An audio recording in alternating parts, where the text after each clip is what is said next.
માતાજીના ધામમાં મૂર્તિની સ્થાપના જ નથી થઈ. ગુજરાતના શક્તિપીઠમાં શક્તિયંત્રની પૂજા થાય છે. શક્તિયંત્રને એવી રીતે શણગારવામાં આવે છે કે આપણે જાણે સાક્ષાત માં જગદંબાને જોતા હોઈએ તેવો ભાસ થાય. માન્યતા છે કે અંબાજી શક્તિપીઠમાં યંત્રની પ્રાણ પ્રતિષ્ઠા વશિષ્ઠ મુનિએ કરી હતી. 51 શક્તિપીઠોમાં આ સ્થાનને સૌથી ઉર્જાવાન માનવામાં આવે છે, કારણ કે અહીંયા માતા સતીનું હૃદય પડ્યું હતું અને એટલે જ માં અંબાનું આ ધામ શક્તિપીઠોનું હૃદય સ્થાન માનવામાં આવે છે. બ્રહ્માંડની ઉર્જાનું પણ સ્થાન એટલે અંબાજીને ગણવામાં આવે છે.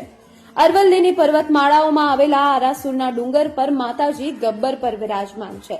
માતાજીના મંદિરનું શિખર અંદાજે 103 કિલો સોનાથી બનેલું છે અને આ શક્તિપીઠમાં ભલે માતાજીની મૂર્તિની સ્થાપના ન થઈ હોય, પણ શક્તિયંત્રની ઉર્જા એટલી વિશાળ છે કે માઈ ભક્તોના રૂવાડા ચોક્કસથી ઉભા થાય છે અને દિલથી એક જ જયકાર નીકળે છે, બોલ માડી અંબે, જય જય અંબે.